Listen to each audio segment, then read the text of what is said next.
তোমার থেকে একটি কিডনি খুলে আমার মেয়েকে দাও। তুমি তো বলছো আমার মেয়েকে তুমি অনেক ভালোবাসো, তাকে পেলে তুমি ভালো হয়ে যাবে, তাহলে আজ পরীক্ষা দাও। তখন ছেলেটি বলল, আমি আপনার রোগা মেয়েকে বিয়ে করতে পারবো না, আমার কি সুস্থ মেয়ের অভাব নাকি? এ বলে সে চলে গেল।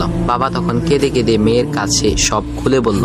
মেয়েটি বলল, বাবা তুমি কেঁদো না, একটা পথ এখনো আছে, আমাদের সামনে মোড়ে বড় একটা দোকান আছে না, তুমি সেখানে যাও, সেখানে যে তাইয়ুব নামের একটা ছেলে আছে, তাকে নিয়ে আসো, আমার কথা বলো।